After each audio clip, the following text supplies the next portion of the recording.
Net होता है, net तो आज कैंसिल कर दिया, नीट रह गया। ये खिलवाड़ हो रही है, हमारे जो युवाओं के भविष्य के साथ खिलवाड़ हो रहे हैं जिस किस्म के हैं।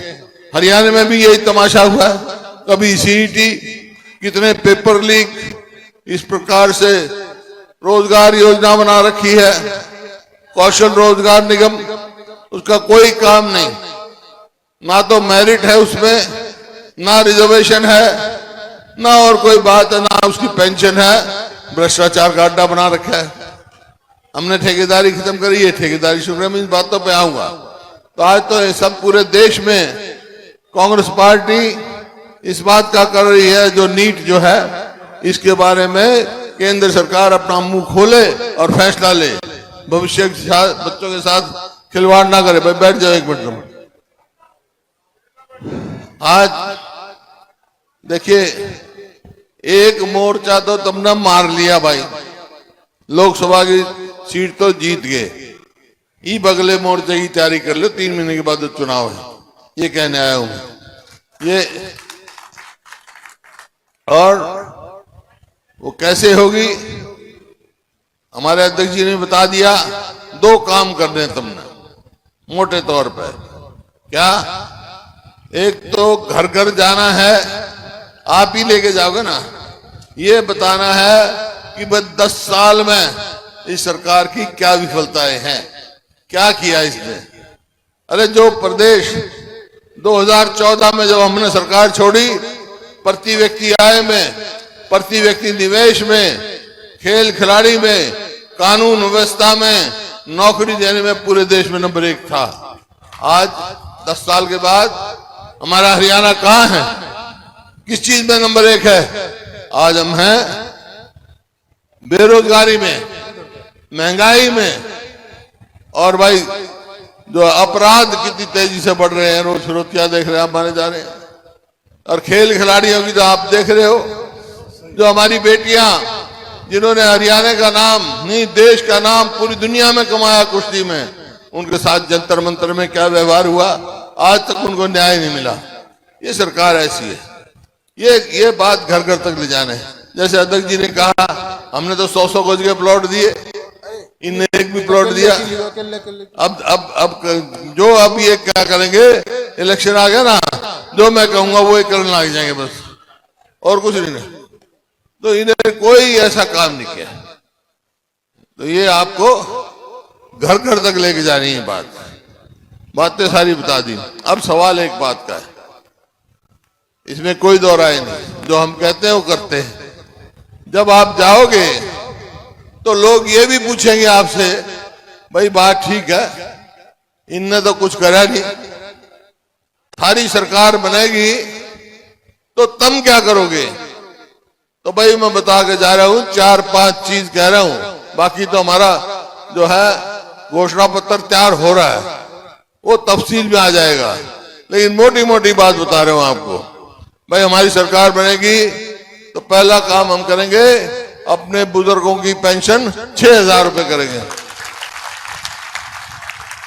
और जो आज ये महंगाई का सबसे बड़ा कारण बना हुआ बिजली, भाई 300 यूनिट बिजली फ्री देंगे हम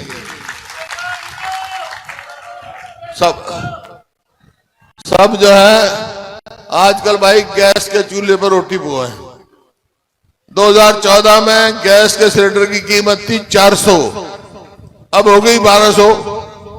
हमारी सरकार बनेगी जो गैस के सिलेंडर की कीमत होगी 500। और ये 10 साल तक इन्होंने जो कौशल रोजगार निगम बनाया ना, जो धोखा दे रहे हैं लोगों के साथ, खिलवाड़ कर रहे हैं, उसका नतीजा ये है कि आज 2 लाख पक्की नौकरी खाली है हरियाणा में। हमारी सरकार आएगी तो भाई 2 लाख नौकरी हम अपने बच्चों को लगा के देंगे। इसी प्रकार से जो अध्यक्ष जी ने बताया, 100 गज के प्लॉट गरीब आदमी के थे हमारे, 4 लाख के करीब तो हमने दे दिए थे, 3 लाख और चिन्हित कर दिए थे, लेकिन रात स्कीम बंद कर दी। महात्मा गांधी ग्रामीण बस्ती योजना के साथ हमने चलाया था। तो भाई हमारी सरकार आएगी तो फिर हम वही स्कीम लागू करेंगे, एक के प्लॉट के साथ 2-2 कमरे का मकान भी बना के देंगे उनको, गरीब आदमी को। हमारे गरीब बच्चों का जो वजीफा था वो इन्होंने बंद कर दिया। जो बैकवर्ड क्लासेस के लिए रिजर्वेशन क्रीमी लेयर थी वो 8 लाख थी हमारे समय में, इन्हें उसको घटाकर 6 लाख कर दिया ताकि किसी की नौकरी नहीं लगे। हमारी सरकार आएगी तो वे 8 लाख की से 6 लाख इन्होंने किया, हम 10 लाख करेंगे। और ये भी करेंगे जो मैं कह के जा रहा हूं ना, याद रखना, राज्यीकरण के लिए कह देंगे, करेंगे कुछ नहीं है। पर बनते देख लिया आपने, वायदा किया था कि किसानों की आमदनी हम दुगनी करेंगे 2022 तक, हुई भाई दुगनी? आमदनी तो दुगनी नहीं हुई, लेकिन खर्चा लागत दुगनी होगी भाई। याद कर लो क्या डीजल का भाव था उस टाइम, क्या खाद का था, क्या कीटनाशक दवाइयों का था। आज कहां पहुंच गए? अब कल बताया अब धान की कीमत बढ़ा रहे हैं, पैडी की इतनी भी नहीं बढ़ा रहे, लागत जितनी बढ़ी। अरे 3000 तो लागत है किसान की, ये मतलब दे रहे जो, तो ये तो इनका काम ये है, एमएसपी मिलती नहीं। किसान मांग करता है एमएसपी कानूनी गारंटी दो। हमने तो कहा था केंद्र सरकार में बनी नहीं, हमारी बनती तो कानूनी गारंटी देते हम उसकी किसान को। तो ये भाई किसी की नहीं, ये 10 साल में सरकार ना किसान की, ना मजदूर की, ना व्यापारी की, ना कर्मचारी की। आप देख लो ऐसे हालात कर दिए। 10 हरियाणा में अस्पताल में जाओ तो डॉक्टर नहीं, स्कूल में चलाओ तो मास्टर नहीं, दफ्तर में जाओ तो कर्मचारी नहीं, सारी सड़क टूटी पड़ी है हमें। मतलब इस 10 साल में 1 इंच मेट्रो नहीं बढ़ाई इन्होंने। यहां रेलवे कोच फैक्ट्री लग रही थी, वो भी चली गई।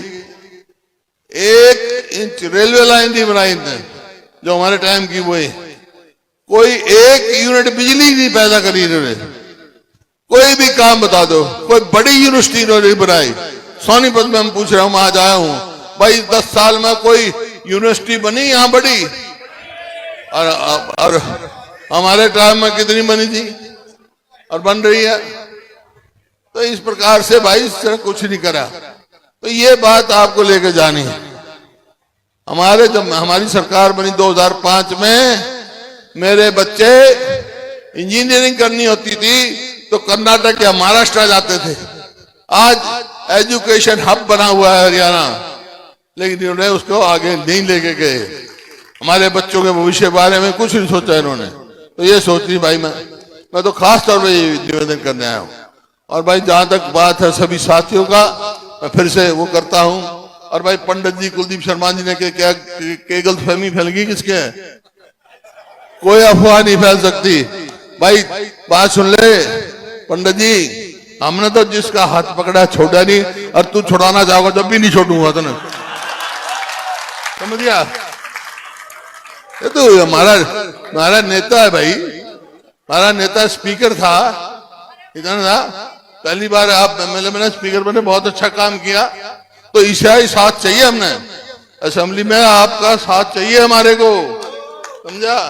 भाजन की कोशिश मत करिए भाई, बोल भाजन की कोशिश मत करिए, बोल करेगा आगे, ठीक है? हाथ मिला फिर।